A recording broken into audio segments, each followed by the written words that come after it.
Sintonia da Tarde e o entrevistado do dia. Muito boa tarde para você, ouvinte da Mãe Uaçu AM 710, você internauta. E hoje, na entrevista da semana, nós vamos falar sobre o Outubro Rosa, movimento internacional de conscientização para o controle do câncer de mama.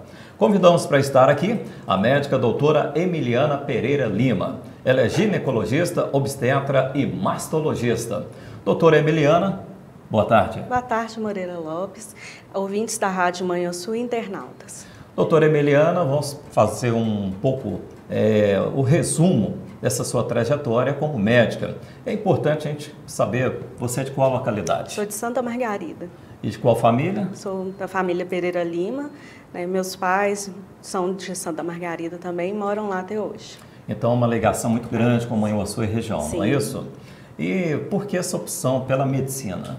Desde criança eu quis ser médica, né? Meus pais me ajudaram para que eu concluísse a graduação e depois fui fazendo as residências, né? Em ginecologia e mastologia. E aí você identificou nessa área da ginecologia, obstetrícia, mastologia? Eu comecei a ginecologia porque eu fiquei muito maravilhada com o primeiro parto que eu assisti, inclusive foi em Santa Margarida, quando eu acompanhei lá no nosso hospital. E fiz a residência de ginecologia e lá eu tive contato com a mastologia. Vi, né, quanto é importante uma paciente com câncer, o cuidado que nós temos que ter com elas, e eu vi que eu conseguia fazer algo a mais por elas. Não só tratar, mas ter um carinho, uma dedicação, um apoio. Então foi muito importante para mim.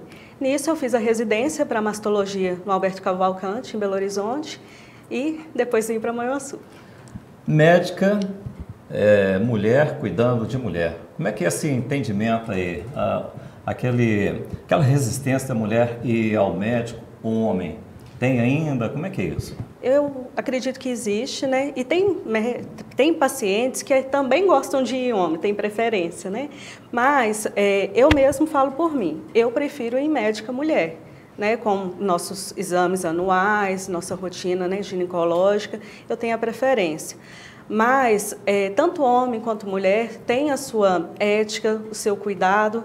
Então, a paciente, o ideal é que ela esteja à vontade. Ela estando à vontade para poder ser examinada é a melhor escolha. O Outubro Rosa, que nós vamos adentrar a partir de agora, surgiu no início da década de 1990, sendo a data celebrada anualmente, com muitas atividades, com esse despertar da importância, né, da identificação do câncer de mama de uma forma mais precoce. Essa trajetória é muito interessante porque hoje é uma campanha mundial. Sim. A campanha desse ano do Outubro Rosa é quanto antes melhor. Então, quanto antes diagnosticar melhor, quanto antes se cuidar melhor, quanto antes se conhecer melhor. Então, a campanha do Outubro Rosa, ela serve para chamar a atenção da mulher, da população como um todo, com o câncer de mama. É o câncer mais comum entre as mulheres no mundo, tanto países desenvolvidos como subdesenvolvidos. Doutora Emiliana, agora, esse objetivo de compartilhar também informações, promover a conscientização sobre a doença é muito importante, não é? Sim, com certeza. Tem muitas pessoas que acham que por ser nova não pode ter o câncer de mama. Eu tenho pacientes de 27, de 37, 36 anos diagnosticadas. E também essa condição de proporcionar aí maior acesso aos serviços de diagnóstico, não é? Sim, diagnóstico e também para a paciente se orientar melhor, né? Eu costumo te falar que ela tem que se conhecer e, se ela vê algo diferente, procurar um médico antes da sua época de fazer o exame de rotina. Normalmente, nós fazemos mamografia anual para paciente acima de 40 anos, quando ela não tem fatores de risco. E, dependendo do fator de risco da mulher, pode ir de 30 a 35 anos também. A gente observa que ainda são muitas mulheres que são acometidas pela doença. Em 2020, segundo levantamentos, 2,3 milhões de mulheres foram identificadas com câncer de mama. Sim, são 25% dos casos de todos os cânceres diagnosticados no mundo, 25% são de mama. É uma quantidade ainda... Enorme. Enorme, Enorme. Né? E lembrando que com a pandemia, provavelmente muitos casos deixaram de ser diagnosticados, porque as mulheres procuraram menos as clínicas para fazer exame, então o rastreio não ficou tão bem feito como nós queríamos por causa da pandemia. E o câncer de mama ainda é o que mais mata? Ou não? Não, não é o que mais mata, mas pelo tanto de pessoas que são acometidas, ainda tem uma mortalidade grande.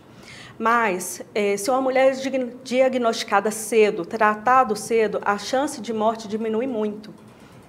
Muito. Essa questão familiar interfere, por exemplo, a mãe teve, a irmã, pode haver uma predisposição? Sim, parentes de primeiro grau que tem câncer de mama, ovário ou intestino, a mulher que tem esses parentes tem que ter mais cuidado, tem que fazer o rastreio adequado, porque ela tem uma chance maior de desenvolver o câncer de mama. E os fatores comportamentais? Principalmente obesidade e etilismo.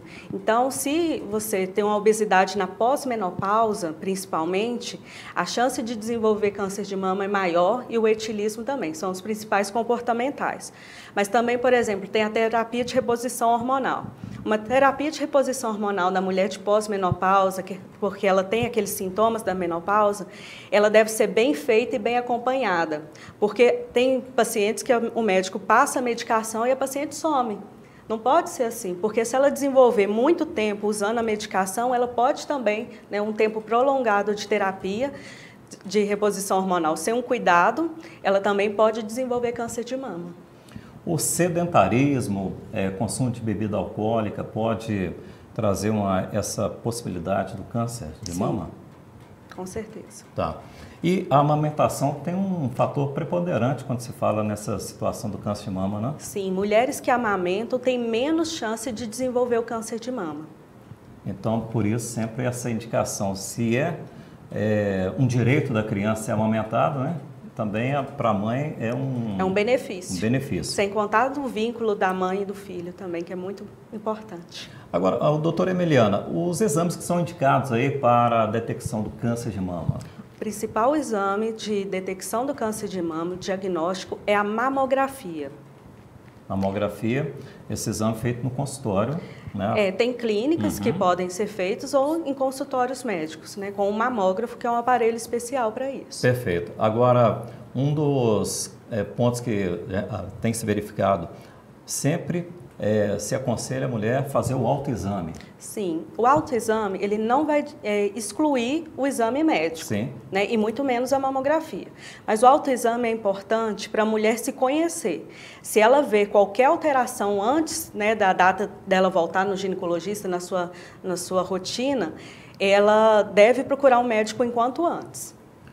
Nós estamos falando sobre o Outubro Rosa, conversando com a doutora Emiliana Pereira Lima, ginecologista, obstetra e mastologista. E ainda no contexto sobre a mamografia, logicamente que é o exame indicado e que dá um resultado em termos ali do exame mais preciso, não é isso? Sim, muitas vezes o câncer de mama inicia com uma pequena calcificação. Existem calcificações específicas para o câncer de mama. Existem também as benignas. E a calcificação nós vemos pela mamografia, não vê pelo ultrassom.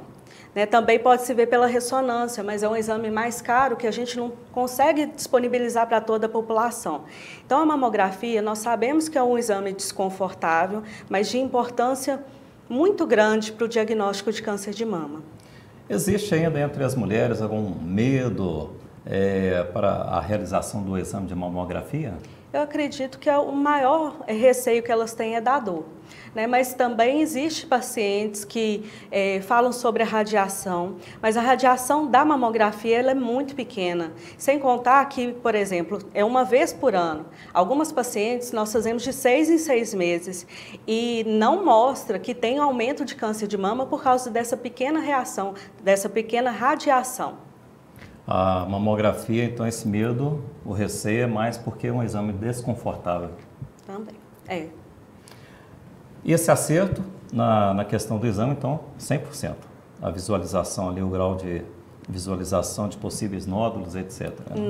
Não é 100%, por isso que a gente tem que juntar a história clínica, o exame físico, a mamografia. E, caso precise, complementa com ultrassom, existem nódulos que não conseguem ser vistos pela mamografia. Então, é um conjunto de tudo. E se tiver muita dúvida, faz a ressonância também. Perfeito. Agora, identificada a doença, como que vocês trabalham o lado psicológico da mulher e também o início desse tratamento? Primeiro, a parte psicológica, porque logicamente que é um susto, né? Na verdade, o diagnóstico nós fazemos o seguinte, faz o exame, identifica o nódulo, existem nódulos específicos que são mais prováveis de ser câncer, né? Não é qualquer nódulo que é um câncer. Então, depois que identificou o nódulo, faz-se uma biópsia. A biópsia pode ser feita dentro do consultório ou por meio de cirurgia. A forma mais indicada é pelo consultório, que é a biópsia por agulha grossa ou por agulha fina. E depois disso que nós vamos dar a notícia. No dia de dar a notícia, eu espero que uma paciente leve um acompanhante. Não acho que é uma coisa para se falar sozinha para uma paciente. Ela tem que ter um apoio de alguém, da família, da igreja, alguém que tem que estar junto. Então, eu sempre, eu falo que eu não costumo dar voltas. Eu falo com a paciente que como eu já tinha falado na biópsia, que provavelmente ia ser um câncer, que infelizmente foi, e que agora nós vamos tratar. E agora para frente é tratar e pronto. Não é ficar olhando para trás que eu devia ter feito isso ou não. Não, nós vamos tratar que vai dar tudo certo. Quanto mais protelar... Quanto mais demorar, mais complicações pode ter. Então, o tratamento, ele é muito amplo, né? Tem a quimioterapia, a radioterapia, a cirurgia. Nem todos fazem numa ordem só, né? Depende do tipo do câncer da mulher, depende de metástase, depende de muita coisa. Mas, principalmente, ter um apoio tanto do médico, da família, é muito importante. O tratamento, além de tudo, é uma equipe multidisciplinar, né? Uma psicóloga é muito importante também para ajudar nessa situação. Perfeito. Aí, logicamente, identificar esse período aí de compreender aquela fase, o tratamento, igual você disse, cada caso é um caso, não é isso? E na maioria das vezes já se consegue fazer o início desse tratamento ali com o próprio médico, dependendo da situação. Aqui em Manhuaçu eu consigo operar as pacientes, é claro que eu não consigo operar todas e também depende da indicação dessa paciente. Mas no César Leite eu consigo operar a maioria e mando para a Fundação Cristiano Varela. Essa identificação de forma precoce é o que é mais importante, não é? Sim, com certeza. Quanto mais cedo descobrir que tem o nódulo, que tem essa questão de algum tipo de câncer, é o caminho esse. Sim. As mulheres têm muito medo do diagnóstico de perder a mama. Esse é o principal medo das mulheres. Mas vamos pensar que quanto mais rápido diagnosticar, menor esse câncer vai estar. Então, a chance de nós fazermos uma cirurgia menor, que geralmente é um quadrante, um setor de mama, essa mulher não vai perder a mama. Muitas vezes, dependendo da situação, ela tem o direito à reconstrução, não são todas, porque depende do avanço da doença. Mas quanto antes descobrir, melhor. O tratamento fica muito menos agressivo. E uma situação que é de vez em quando divulgada, a mulher que ela consegue colocar uma prótese mamária, isso aí interfere na questão do câncer, ter uma incidência menor de desenvolver câncer ou não tem nada a ver? Na verdade, a prótese, ela está sendo muito difundida, muitas mulheres colocando. Existe um câncer causado pela prótese, que é o linfoma. Só que não é que vamos colocar a prótese e vai acontecer, não. Ele é um câncer que está acontecendo mais, mas é porque cada vez mais nós temos mulheres usando prótese. Então, a incidência pode aumentar. Mas não quer dizer que toda mulher que tem prótese vai causar câncer. A situação da prótese é que ela pode dificultar um pouco para o médico, né? Às vezes fazer um ultrassom, às vezes fazer a biópsia com a prótese é um pouco mais difícil, porque nós temos medo de romper ela, né? Mas dá para levar. Perfeito. Doutora Emiliana, nós queremos agradecer a participação aqui do Sintonia da Tarde, com essas informações sobre o Outubro Rosa. E, logicamente, que a mulher, tendo alguma dúvida, deve procurar o seu médico de confiança, não é isso? Sim, procurar o seu médico, se conhecer. Aqui no sistema público nós temos mastologistas, inclusive eu também sou do CEAI. Então, assim, nós estamos de portas abertas. O Centro de Especialidade da Saúde da Criança e da Mulher. Que funciona onde aqui? Funciona do lado do fórum. Perfeito. Na região da Baixada, né? Isso. Aí a paciente tem a indicação, a sua unidade de saúde vai encaminhar ela para lá. Ela não pode chegar direto lá e falar que quer consultar. A unidade de saúde que encaminha. Bem. Doutora Emiliana, nós queremos agradecer a participação e obrigado, boa tarde. Boa tarde. Obrigada.